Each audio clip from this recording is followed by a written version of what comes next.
በዚህ ሰዓት የተለያዩ ፖለቲካዊ፣ ወታደራዊ፣ ዲፕሎማሲያዊ መረጃዎችን ይዣለሁ። እነዚህን መረጃዎች በቅደም ተከተል ወደ እናንተ አደርሳለሁ።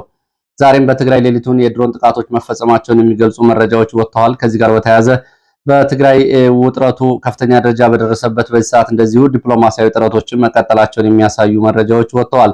ቀደም ብሎ ባለፈው ሳምንት ወደ ናይሮቢ ለድርድር ህወሓት 5 ሰዎችን ወክሏል የሚሉ መረጃዎች በተደጋጋሚ ሲናፈሱ የቆየ ቢሆንም ይሄኛው መረጃ እስካሁን የተረጋገጠ አይደለም። ትላንትና ግን የፕሪቶሪያ የሰላም ስምምነት የአደራዳሪ ቡድን መሪ የቀድሞ የናይጄሪያ ፕሬዝዳንት ኦባሳንጆ መቀሌ መጓዛቸውንና መቀሌ ከህወሓት ከፍተኛ አመራሮች ጋር መወያየታቸውን የሚገልጹ የዲፕሎማሲ መረጃዎች ወጥተዋል። መሬት ላይ ያሉ ሁኔታዎችና የዲፕሎማሲ መረጃዎችን ከህወሓት የወጡ መግለጫዎችና አካባቢያዊ መረጃዎችን በቅደም ተከተል ወደ እናንተ አደርሳለሁ። እንደዚሁም ደግሞ ሌሎች መረጃዎችንም ይዣለሁ። በወለጋ ቀጠና ያለውን ጉዳይ ከዕለት ወደ ዕለት እየጨመረ ነው የሚገኘው። በ1977 1978 ገደማ ከሰሜን ኢትዮጵያ አካባቢዎች አንገርጉትን አካባቢ በድርቅ ምክንያት ወደዛ አካባቢ የተዛወሩ ዜጎች በተለይ የአማራና የትግራይ ተወላጆች አሁን የጥቃት ኢላማዎች መሆናቸውን የሚገልጹ መረጃዎች ወጥተዋል። እስካሁን ባለው ሁኔታ ከ11 በላይ የትግራይ ተወላጆች ሐኪሞችን ጨምሮ ከ105 በላይ ደግሞ የአማራ ተወላጆች በአካባቢው ባለው ሰሞነኛ ጭፍጨፋ ህይወታቸው ማለፉን፣ አብያተ ክርስቲያናት መቃጠላቸውን፣ የጊዮርጊስ የማርያምና እንዲሁም ደግሞ በአካባቢ የሚገኙ የተክለ ሃይማኖት አብያተ ክርስቲያናቶች መቃጠላቸውን የሚገልጹ መረጃዎች ወጥተዋል። ይሄ የተቀናጀ ጭፍጨፋ ቀጥሏል በወለጋ። ይህን ጨምሮ ሌሎች መረጃዎችንም አደርሳችኋለሁ። እስከ መጨረሻው እየተከታተላችሁ አብራችሁ እንድትቆዩ ነው በአክብሮት የምጋብዛችሁ። ሀሳብ አስተያየት ቢኖራችሁ ጥቆማ ዜናችን@gmail.com ላይ ልታደርሱ ትችላላችሁ። ሀሳብ አስተያየቶችን እያደረሳችሁ ስለሆነ በእጅጉ ነው የማመሰግነው። ወደ መጀመሪያው መረጃችን ስንሄድ በመንዝ ቀጠና መንዝና ግሸ ወገሬ ከተማ ከ52 በላይ ንጹሃን መታሰራቸውና ህዝባዊ ተቃውሞ እንደዚሁ በአካባቢ መበርታቱን የሚገልጹ መረጃዎች ወጥተዋል። በሸዋ ጠቅላይ ግዛት መንዝና ግሸ አውራጃ ላሉ ወረዳ በሚገኙ ወገሬ ከተማ በአገዛዙ ኃይሎች በንጹሃን ዜጎች ላይ የሚፈጸመው ግፍና እንግልት ተጠናክሮ መቀጠሉን የአማራ ፋኖ ብሔራዊ ንቅናቄ አፋብን አሳምነው 5ኛ ዕዝ አጼ አምደ ጽዮን የኮርና ሚዲያና ኮሙኒኬሽን ገልጿል። የኮር ሚዲያና ኮሙኒኬሽን ክፍል የታጋች ቤተሰቦችን ጠቅሶ እንደገለጸው ቁጥራቸው 52 የሚሆኑ ንጹሃን ወገኖች የፋኖ ቤተሰብ ናችሁ በሚል ሽፋን ተጠርጥረው በግፍ ከተያዙ በኋላ ከሳምንታት በላይ በእስር ላይ እንዳሉና ስቃይ ውስጥ እንዳሉ መግለጫው ገልጿል። በሌላ በኩል አገዛዙ በሰፈረባቸው ከተሞች ሁሉ የጠራቸው ህዝባዊ ስብሰባዎች በህዝቡ በኩል ከባድ ተቃውሞና ግልጽ ማጋለጥ እያስተናገዱ እንደሚገኙ መግለጫው ጨምሮ ገልጿል። በስብሰባዎቹ ላይ የተገኙት የከተማ ነዋሪዎች እንጠብቃችኋለን እያላችሁ ራሳችሁ ዘረፋችሁን፣ አስገዶ መድፈር ፈጸማችሁ፣ ድብደባና ከአቅም በላይ የሆነ የግብር ጭማሪ ፈጸማችሁብን በሚል ተቃውሞዎች መነሳታቸውን የገለጸው መግለጫው ይህንን ተከትሎ የሰራዊቱ አካላት አጀንዳ በመቀየር በነዋሪዎች ላይ ጥቃት ማስፈራራት እንደቀጠሉበት የታወቀ ሲሆን በእስር ላይ የሚገኙ ንጹሃን እናንተ የጥይት ማብረጃ ትሆናላችሁ የሚል ዛቻና ማስፈራሪያ እየደረሰባቸው እንደሆነ የህዝብ ግንኙነቱ መምሪያ በላከው መረጃ ላይ ገልጿል። በንጹሃን ላይ የሚፈጸም ይህ ሰብአዊ ጥሰትና እንግልት የትጥቅ ትግሉ ቁርጠኝነት የበለጠ እንደሚያጠናክረው ገልጾ ህልውናና መብትን ለማስከበር በተባበረ ክንድ አንድ ላይ መቆም እና ይህን ማረጋገጥ ያስፈልጋል ሲል ጥሪ አስተላልፏል። ሰሞኑን በደብረ ታቦር ቀጠና ሐኪሞችን ጨምሮ በማህደረ ማርያም ከ11 በላይ ሲቪሊያኖች መገደላቸውን የሚገልጹ መረጃዎችን አድርሻችሁ ነበረ። እንግዲህ ይህንን ምርመራ ማድረግ የሚፈልጉ የሰብአዊ መብት ተከራካሪ ድርጅቶች ካሉ ዝርዝር መረጃዎችን ልታገኙ ትችላላችሁ። የፋኖ ጫማ ጠርጋችኋል፣ ፋኖን አክማችኋል፣ ለፋኖ ዱቄት አስፈጭታችኋል፣ ለፋኖ ምግብ ሰጥታችኋል፣ ለፋኖ ውሃ ሰጥታችኋል በሚል በሲቪሊያን ላይ የተፈጸመው አሰቃቂን ጭፍጨፋ በተመለከተ መረጃና ዝርዝር ማጣራት የሚፈልግ ካለ መረጃዎቹን ሊያገኝ ይችላል። የፋኖ ጋር በተያያዘ እንደዚሁ መረጃዎችን እቀጥላለሁኝ። በተለያዩ ቀጠናዎች ለወራት ስልጠና የወሰዱ የፋኖ አባላት እየተመረቁ መሆናቸውን የሚገልጹ መረጃዎች ወጥተዋል። በተለያዩ ቀጠናዎች በጎንደር ቀጠና ሰሞኑን በተከታታይ በሁለት ዙር ምርቃቶች መደረጋቸውን፣ በተመሳሳይ በወሎ ቀጠና፣ በጎጃም በተለያዩ አካባቢዎች የፋኖ ስልጠናዎች ተጠናክረው መቀጠላቸውን የሚያሳዩ መረጃዎች ናቸው የወጡት። ከዚህ ጋር በተያያዘ እንደዚሁ ወደ ፋኖ የሚቀላቀሉ ወጣቶችም እንደዚሁ ቁጥራቸው እየጨመረ እንደሆነ የሚገልጹ መረጃዎች ወጥተዋል በተለያዩ አካባቢዎች። ሌላ ትላንትና ዶቼ ቬለ ጋር ቆይታ ያደረገው እስክንድር በህይወት መኖሩን ገልጿል። ከሌሎች ኃይሎች ጋር የሚደረግ ጥምረትን በተመለከተ እንደዚሁ አስተያየት ሰጥቷል። ይህ ጉዳይ በማህበራዊ ሚዲያ መነጋገሪያ ሆኖ ካመሹ ጉዳዮች መካከል አንዱ ነው። ለዓመታት በሰላማዊ መንገድና ሰብአዊ መብት ለፕሬስ ነጻነት ሲታገል የቆየው በአሁኑ ወቅት የአማራ ፋኖ ህዝባዊ ንቅናቄ የአባል በመሆን ትግል በማድረግ ላይ የሚገኘው እስክንድር ነጋ ከጀርመን ድምፅ አማርኛው አገልግሎት ጋር ባደረገው አጭር ቆይታ በህይወት መኖሩንና በአጠቃላይ ስለ ድርጅታዊ ጥምረትና ተያያዥ ጉዳዮች አጭር ማብራሪያ መስጠቱን ከጀርመን አማርኛ ሬዲዮ ክፍል ለመመልከት ተችሏል።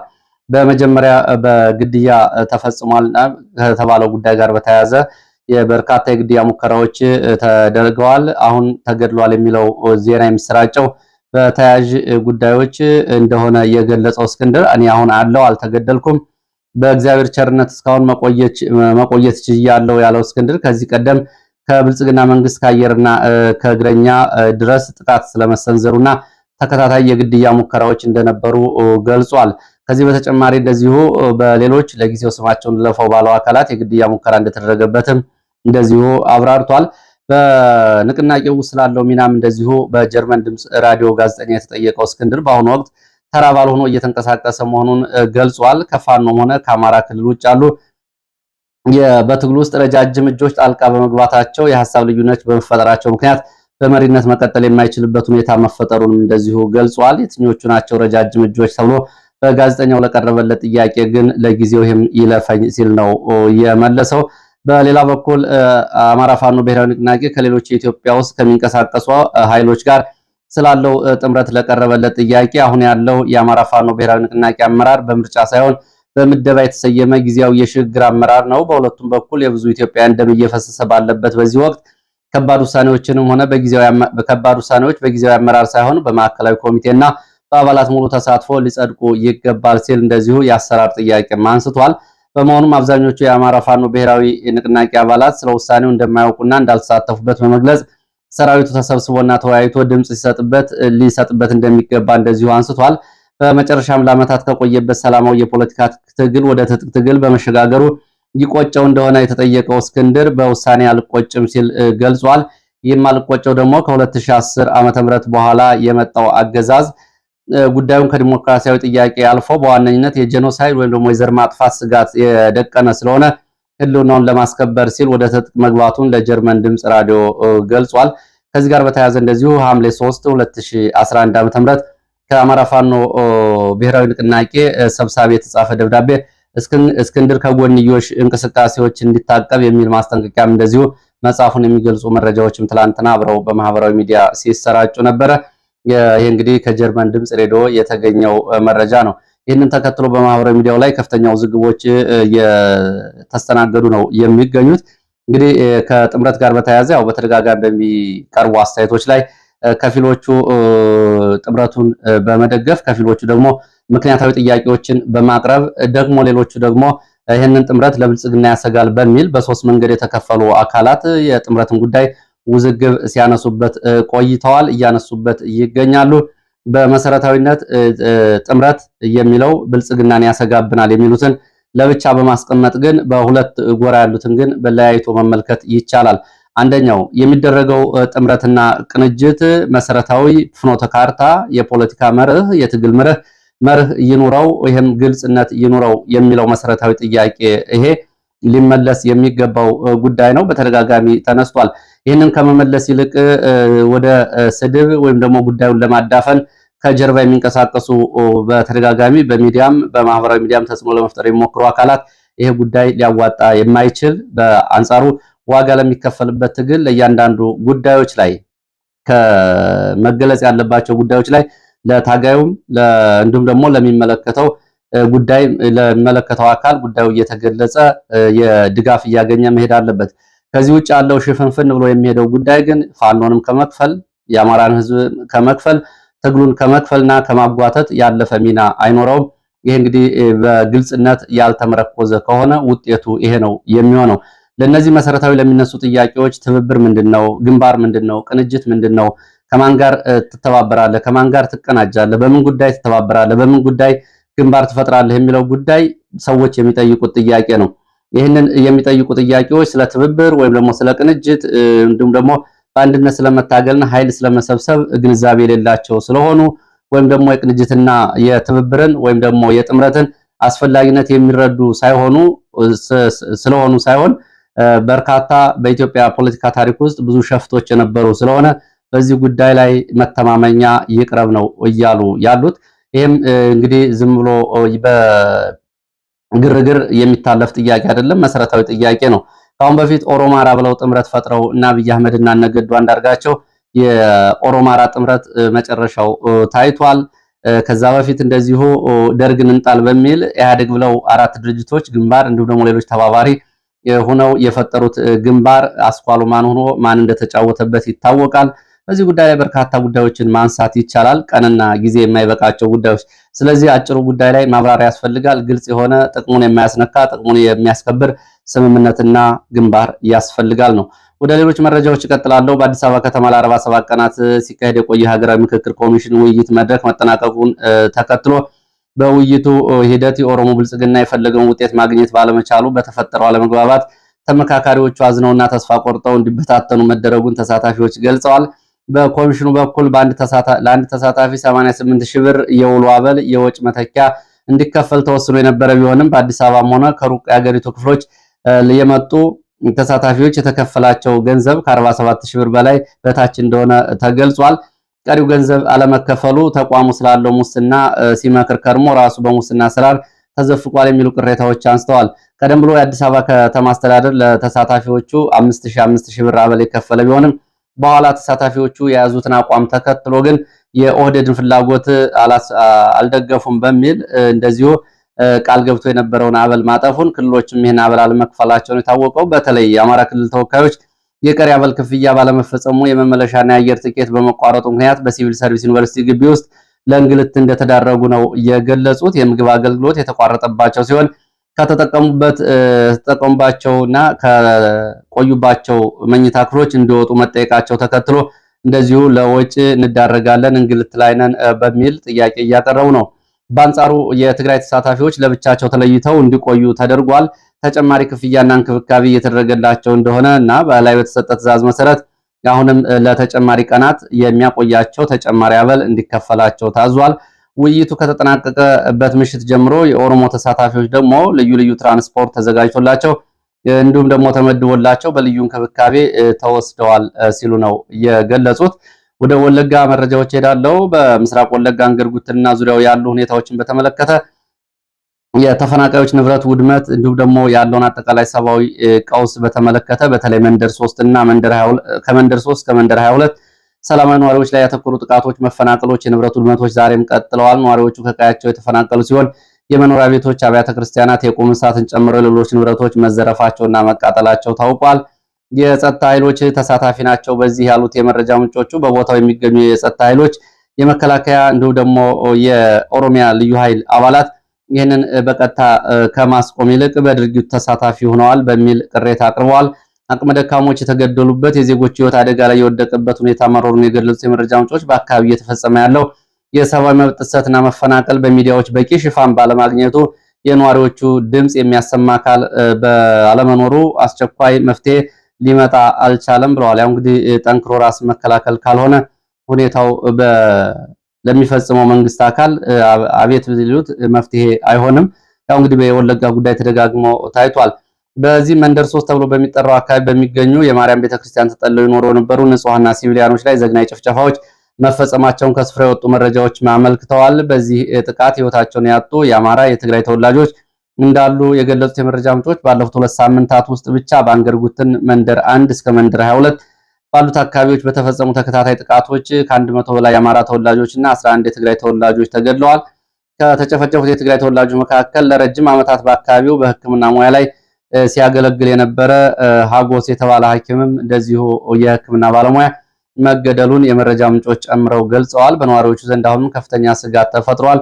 3 አብያተ ክርስቲያናት እንግዲህ ተቃጥለዋል። ለሚተክለ ሃይማኖት፣ እንዶዴ ማርያምና እንዲሁም ደግሞ ስላሴ ቤተክርስቲያን ጨምሮ በአካባቢ የሚገኙ 3 አብያተ ክርስቲያናት መቃጠላቸው ነው የታወቀው።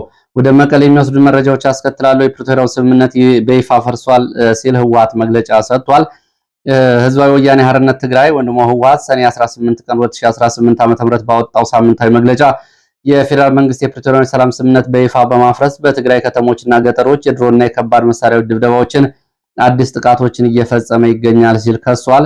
ህወሓት በመግለጫው እንዳመለከተው ጥቃቱ በሰላማዊ ሰዎች፣ እናቶች፣ ህፃናት፣ በትግራይ ሰራዊት አባላት ላይ ያተኮረ ነው ሲል ገልጿል። መንግስት በቦታው የሌለ የሰላም ውይይት እንዳለ በማስመሰል የሐሰተኛ መረጃዎች ማሰራጨትም ህዝብን እያደናገረ ይገኛል ሲልም እንደዚሁ አክሎ ገልጿል። በተጨማሪም የህወሓት ለዓለም አቀፍ ማህበረሰብ ጥሪ አቅርቧል። ዓለም አቀፍ ማህበረሰቡ በሰላማዊ ሰዎች ላይ እየተፈጸመ ያለውን ጥቃት እንዲያወግዝና የዘር ማጥፋት ወይም ጄኖሳይድ ብሎ እንዲጠራው ጠይቋል። ለትግራይ ህዝብም እንደዚሁ ጥሪ አቅርቧል። የትግራይ ህዝብ ሁኔታውን ተረድቶ አስፈላጊውን የሲቪልና የጥንቃቄ ከለላ እንዲያደርግ እንደዚሁ ጥሪ አቅርቧል። እየተካሄደ ያለው ትግል የህልውናና የመኖር ጥያቄ በመሆኑ በማንኛውም ሁኔታ ሳይበገር ህልውናውን የትግራይ ህዝብ እንዲያረጋግጥ ገልጿል። እንደዚሁም ለሰማዕታት እውቅና የሚሰጥ በሚል መግለጫውን አጠቃሏል። ይህ በእንዲህ እንዳለ በመቀሌ ሌሎች ያሉ ክስተቶችን በተመለከተ ደግሞ የህወሓት ከፍተኛ ወታደራዊ አዛዦች፣ የኮርና አርሚ የግንባር አዛዦች የተሳተፉበት አጠቃላይ ወታደራዊ ሁኔታዎች ላይ ግምገማ ያደረገ ስብሰባ ከመቀሌ ከተማ ውጭ ስለመደረጉ ከአካባቢ የወጡ መረጃዎች ገልጸዋል።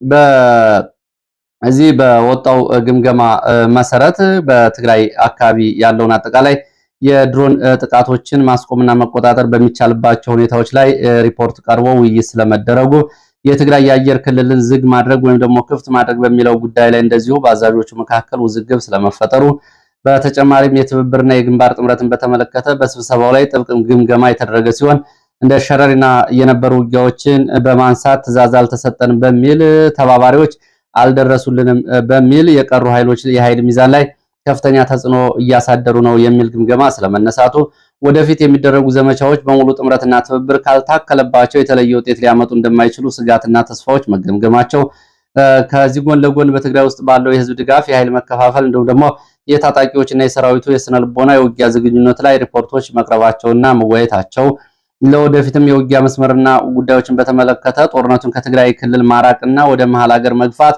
ክልሉን መከላከል በሚል እንዲሁም ደግሞ ባሉበት ሁኔታ አቋም ላይ ሆኖ ትግራይን እየተከላከሉ መቆየት፣ በዲፕሎማሲው መግፋት የሚሉ የተለያዩ ጉዳዮች ተነስተዋል ነው የተባሉት። በእነዚህ አጀንዳዎች በስተመጨረሻ ምን አይነት ውሳኔዎችና አቅጣጫዎች እንደተሰጡ ግን የመረጃ ምንጮቹ ጨምረው አልገለጹም። ይህ በእንዲህ እንዳለ የቀድሞ የናይጄሪያው ፕሬዝዳንት ኦሉሴጉን ኦባሳንጆ ነሐሴ 18 ቀን በትላንትናው ዕለት በድንገት መቀሌ በማቅናት ከትግራይ ፕሬዝዳንት እንግዲህ አሁን ያው ፕሬዝዳንት ነው ደብረጽዮን ከሱ ጋር መነጋገሩን የትግራይ ኮሚኒኬሽን ቢሮ ባወጣው መግለጫ ገልጿል። የትግራይ አመራር በሰኔ 2018 በተደረገው መግባባት መሰረት ትርጉም ያለው ክትትል ባለመደረጉና ሁኔታዎች ወደ ባሰው ውጥረት በማምራታቸው ደስተኛ ለመሆናቸውን ለኦባሳንጆ መግለጻቸውን መግለጫው ጠቁሟል። ከትግራይ መንግስት በኩል ከፌዴራል መንግስት ጋር ውይይት ለመጀመር የሚከተሉት መሰረታዊ ቅድመ ሁኔታዎች እንዲሟሉም እንደዚሁ ጠይቋል። አንደኛው ማዕቀቦችና እገዳዎች እንዲነሱ፣ ወታደራዊ ከበባ እንዲቆምና ውጥረቱ እንዲረግብ፣ የትግራይ ሉዓላዊ ግዛት ወደ መደበኛ ሁኔታው እንዲመለስ፣ ተፈናቃዮች ደህንነትና ዋስትና እንዲከበርና ወደ ቀያቸው እንዲመለሱ፣ የህወሓት የፖለቲካና ህጋዊ ማንነትና ህጋዊ ሰውነት እንዲመለስ ህወሓት ጥያቄ ማቅረቡ ሲገለጽ፣ ኦባሳንጆ ከፌዴራል መንግስት ጋር ተወያይተው በሚቀጥሉት 1 እና 2 ሳምንታት ውስጥ እንደሚመለሱ ቢገልጹም የትግራይ መንግስት ግን የብልጽግና መንግስት በእነዚህ መሰረታዊ ጉዳዮች ላይ ተጨባጭ ማሻሻያ የማድረግ ፍላጎት እንደሌለው ገልጾ ባለፉት 4 ዓመታት የነበሩት ያልተሳኩ ሂደቶችና የማይፈጸሙ ቃል ኪዳኖች የመድገም ፍላጎት የለኝም ያለው የትግራይ መንግስት እንግዲህ ያው የትግራይ መንግስት ነው እያለ የሚጠራው እንደሌላ ራሱ እንደ ክልል አይደለም፣ በዋና ዋና ዓለም አቀፍ አጋሮች የሚደገፍ የጊዜ ገደብ ያለውና ግልጽ የሰላም ውይይት ለማድረግ ዝግጁ መሆኑን ገልጾ የፌዴራል መንግስት ትንኮሳዎችና እገዳዎችን ማቆም እንዳለበትም እንደዚሁ አስገንዝቧል።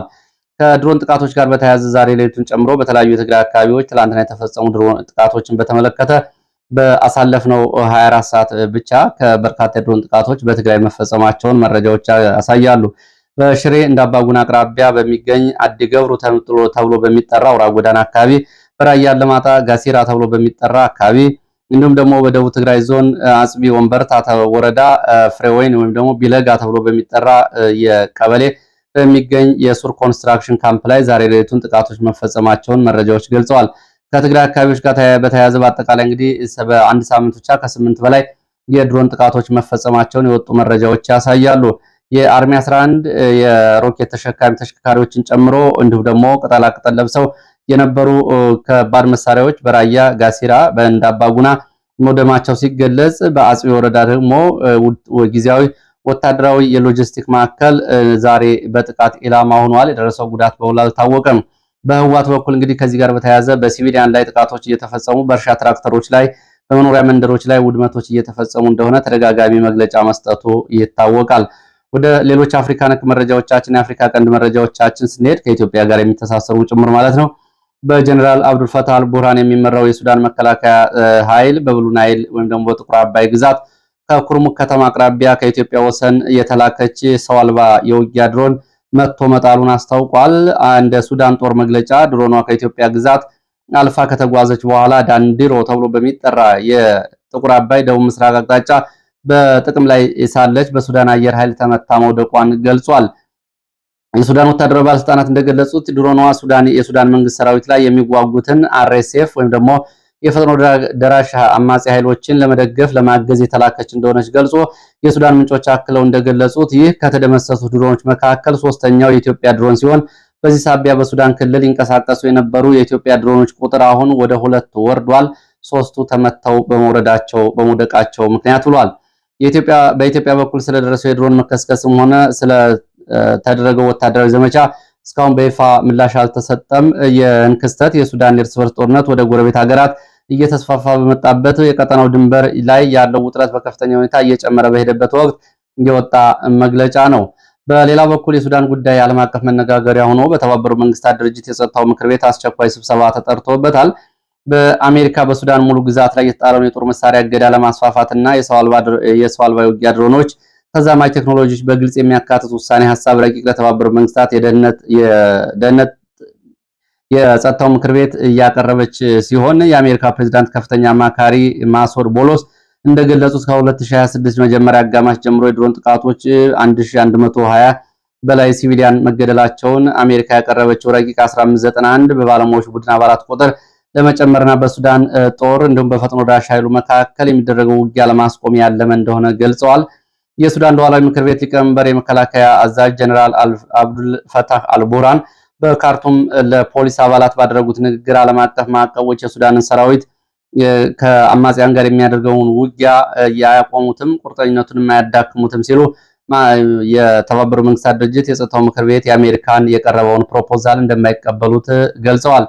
በዩኤን የሱዳን ቋሚ መልእክተኛ አልሐሪስ ኢድሪስ በበኩላቸው የጦር መሳሪያ እገዳው ከመካከለኛው ዳርፉር ውጭ ወደ ሙሉ የሀገሪቱ ማስፋፋት የሱዳንን ብሔራዊ ሉዓላዊነት የሚጋፋ ህጋዊ ሰራዊትን ወይም ደግሞ የሱዳንን ጦር ከአርኤስኤፍ ጋር የሚያስተካክል ውሳኔ ነው ሲሉ ረቂቁ ሰነዱን ውድቅ አድርገውታል። በተባበሩት መንግስታት ድርጅት የጸጥታው ምክር ቤት የቬቶ ፓወር ድምጽ ካላቸው ሀገራት መካከል ቻይና እና ሩሲያ የአሜሪካን ውሳኔ ሐሳብ አጥብቀው ተቃውመዋል። የቻይናው አምባሳደር ሊንሶንግ ማዕቀብ የሱዳን ሉዓላዊነት የጣሰና ኢኮኖሚያዊ ሁኔታ የሚያናጋ መሆን የለበትም ሲሉ ሲያስጠነቅቁ፣ የሩሲያው መልእክተኛ ቫሊስ ኔቬዚያ ደግሞ የምዕራባውያን ማዕቀቦች ህዝቡን በኢኮኖሚ መታፈን ዓላማ ያላቸው ናቸው ሲሉ ኮንነዋል። ፈረንሳይና ብሪታንያ የኦገስት ወር የምክር ቤት ሊቀመንበር ዴንማርክ የአሜሪካን ሐሳብ ደግፈዋል። በሱዳን ጦርነት ውስጥ ቤንዚን እያርከፈከፈች የምትገኘው አረብ ኤሚሬትስ ደግሞ የጊዜያዊ አምባሳደሯ በተባበሩት መንግስታት ድርጅት ጉፍራን አልሙታይሪ በሱዳን ሲቪሎችና ደህንነቶችን ለመጠበቅ በቋሚ ትኩረት ሊሰጠው ይገባል ሲሉ በተጨማሪ በሀገሪቱ ላይ የተጣለው የጦር መሳሪያ ማዕቀብ በመላው ሱዳን እንዲስፋፋና ሀገሪቱ በሲቪል መሪዎች የሚመራ ፖለቲካ ሂደት እንዲኖራት ጥሪ አቅርበዋል። የእንግሊዝ ደግሞ የስብሰባው ሊቀመንበር የሆኑት የዩኬ ተወካይ አሁን ባለው ሁኔታ ዓለም አቀፍ የሰላም አስከባሪ ኃይል ወደ ሱዳን ለመላክ አመቺ አለመሆኑን እንደዚሁ ገልጸዋል። የሩሲያ ተወካይ በበኩላቸው የሱዳን ጦር የሀገሪቱን ዋና መሰረት እና ህጋዊ ተቋም ሙሉ በሙሉ ድጋፍ ሊደረግለት ይገባል፣ ሊጠናከር ይገባዋል ሲሉ ለማያቋርጥ ለውጥ ቆመናል የሚሉ የሲቪል ኃይሎች ደግሞ የሱዳንን ህዝብ አይወክሉም ሲሉ ሩሲያውያን ውድቅ አድርገውታል። ተወካያቸው የሱዳን መንግስት ተወካይ ሐሪስ ኢድሪስ የጸጥታው ምክር ቤት አባላት ለአመፀኞች መሳሪያ በማቅረብ የተጣለውን ማዕቀብ የሚጥሱ ሀገራትን ከመጠየቅ ወደ ኋላ ብለዋል ሲሉ በዩናይትድ አረብ ኤሚሬትስ ላይ ጥያቄ ሊቀርብ ይገባል ሲሉ ገልጸዋል።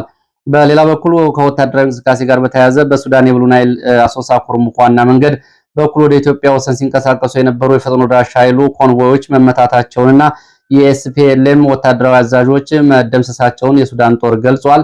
በተፈጸመው እርምጃ ተሽከርካሪዎቹና ንብረቱ የመስክ አዛዦች ወታደራዊ አዛዦች ጨምሮ በርካታ የኤስፒኤልኤም እና አርኤስኤፍ አባላት ተደምስሰዋል ሲል ገልጿል። በኬንያ ወርጅ ዞን ቆንቶና እና ቁሮፋ ሐራር ተብሎ በሚጠሩ አካባቢዎች የኬንያ መከላከያ ኃይል ምሽግ ላይ በአልሸባብ ታጣቂዎች ጥቃት ተፈጽሞበታል። በውጊያው ወቅት ከፍተኛ የተኩስ ልውውጥ የተሰማ ሲሆን የኬንያ መከላከያ ሰራዊት በወሰደው ፈጥኖ ማጥቃት እርምጃ ታጣቂዎቹን በመመከት ወደ ሶማሊያ ወሰን እንዲያፈገፍጉ ማድረጉን ገልጿል። በአካባቢ የሚገኙ የኬንያ ጥበቃ ኃይሎች በከፍተኛ ዝግጅት ላይ እንዲገኙ ከኬንያ መንግስት ትዕዛዝ ተሰጥቷቸዋል። የሁቱ አማጽያን በሰሜን ቀይ ባህር በያቡ ባህር ዳርቻ አቅራቢያ በሚንቀሳቀሱ አሚዛን በተባለች የሳውዲ አረቢያ የነዳጅ ጫኝ መርከብ ላይ የባላስቲክ ሚሳይል ጥቃት ማድረሳቸውን አስታውቀዋል። የዓለም አቀፍ ማሪታይም ምንጮች ጥቃቱን ያረጋገጡ ሲሆን መርከቧ የላይኛው ክፍል ላይ እሳት ተነስቶ የነበረ ቢሆንም በሰራተኞቹ ላይ ምንም አይነት ጉዳት አለመድረሱን ገልጸዋል። በሱዳን በሌላ መረጃ በኒያላ የተካሄደ የድሮን ጥቃትን በተመለከተ እንደዚሁ በኒያላ ከፍተኛ የድሮን ጥቃት አድርሻለሁ ሲል የአልቡራን ጦር ገልጿል። ከኢትዮጵያ ጋር በተያያዘ ከባህር ዳር አውሮፕላን ማረፊያ አዳዲስ የድሮን ማኮብኮቢያዎች ተገንብተው ተጠናቀዋል የሚሉ መረጃዎች ወጥተዋል። እነዚህም በተባበሩት አረብ ኤሚሬትስ በሱዳን ውስጥ ለሚደረገው ጦርነት ማዘዣ ጣቢያዎች ናቸው ሲሉ መረጃዎች ገልጸዋል። በሱዳን አየር ኃይል ከሊቢያና ከካሜሩን ተነስተው